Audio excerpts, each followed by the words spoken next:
ჩვენი ვერცხლუკა გამოშრა და მოემზადეთ ულამაზესი პროცესის სანახავად. ულამაზესი. მისტერ ფუსფუსი და წევიდა.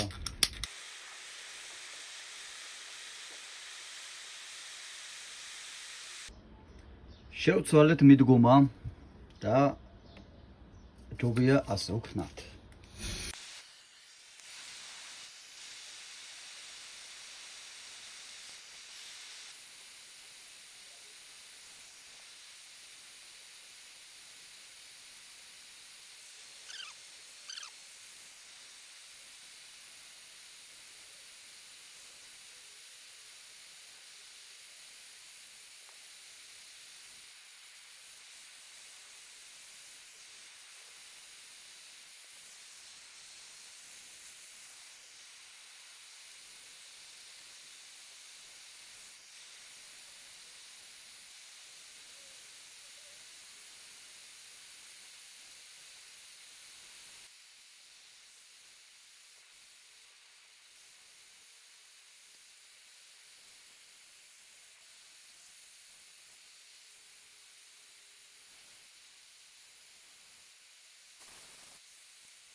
ესეც ასე, მეგობრებო, გავედი ბოლოში.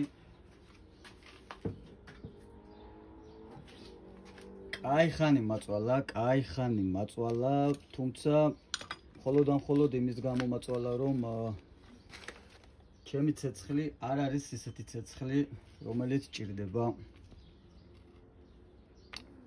ამ საქმეს და აფინაშს. მოკლედ აი ასეთი სუფთა ვერცხლი მივიღეთ. ნუ სრულიად პასუხისგებელი ვარ იმაზე, რომ ეს არის სუფთა ვერცხლი და ამას ახლა ბურაში კარგად გავწმენთ, გავასუფთავებ და ავწონი. მოკლედ ბურაში მეთქი კაცო, ლიმონმჟავაში. მოკლედ ფერი ექნება ოდნავ სხვა, იმიტომ რომ ამაში არის ლატუნიც და ოქროც შერეული. ნუ პრინციპში სუფთა არ გამოდის, მაგრამ რაღაც 1-2%-ს წაართმევს თავისი სუფთავის, მაგრამ მხოლოდ გააძვირებს და არ გააიაფებს ასეთი შენაერთი. ხამას გავაციებ და მე ახლოდან უფრო კარგად გაჩვენებთ.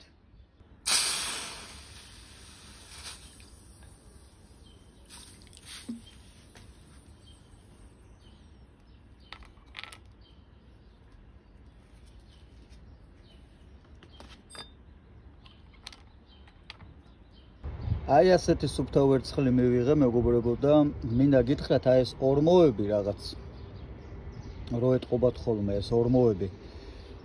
ეგ ნიშნავს იმას, რომ სუფთაა, მაშინ იკეთებს ასეთ ორმოებს. ასევე ხდება ზუსტად ბაჯაღლოს შემთხვევაშიც, ოდესაც აქვს ორმოები, ნიშნავს, რომ ნივთი არის სუფთა. ნუ ჩემ თითებს ყურადღებას მიმიაქცევთ, დამეწვა.